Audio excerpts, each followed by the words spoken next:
Hi everybody, thanks for joining us for this morning's Ag Report. A Montana ranch was recognized at the National Cattlemen's Beef Association convention as the regional winner of the Environmental Stewardship Award. The Mannix Brothers Ranch of Helmville won the award for their commitment to conservation and stewardship of the land. It's the second year in a row a Montana ranch has won the award and the 15th time since 1992.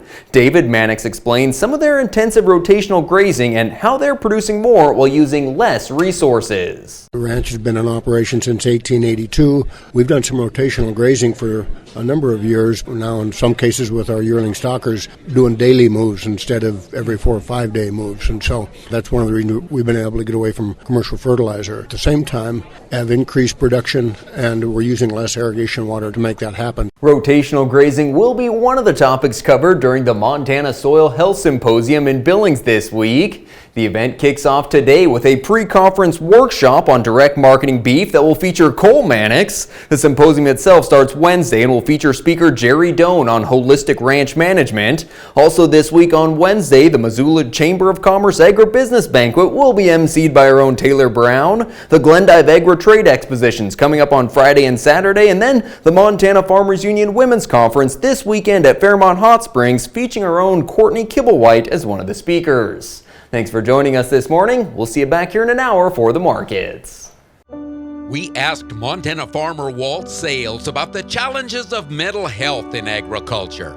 Another drought, there always is. There's always going to be another something.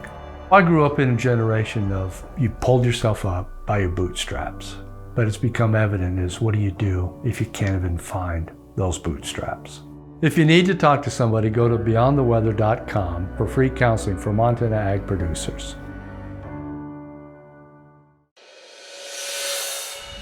Hi friends, thanks for joining us back here for the Ag Report. American Crystal has announced that they'll begin closing operations at the Sidney Sugars factory in April. The company said they're closing the 98-year-old facility due to an insufficient supply of sugar beets from local growers. In the 90s, there were as many as 45,000 acres of beets contracted. Last year, there were 18,400. In December, a letter was sent to growers explaining that 25,000 acres would need to be contracted to continue factory operations. Only 19,500 were offered in the region for this coming spring though, so American Crystal said that's simply unprofitable. Growers will receive their final payments in November.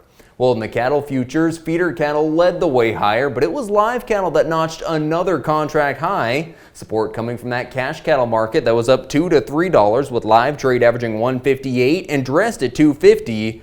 Both the feeder cattle and the cow market showing strength. At Montana Livestock Auction, 4-weight steers topped out at $270, 5-weights ranging from $212 to $238. Lamb feedlot inventories are down 28% from last year, which should be supportive to prices here because they've been struggling lately. And a mostly lower grain market on Monday, except for slight gains in winter wheat. Analysts are expecting a bearish world supply and demand report Wednesday, forecasting increases to domestic and global wheat supplies, but even so, the estimates they're calling for are still 15-year lows. That's it for today's Ag Report. Have a good one.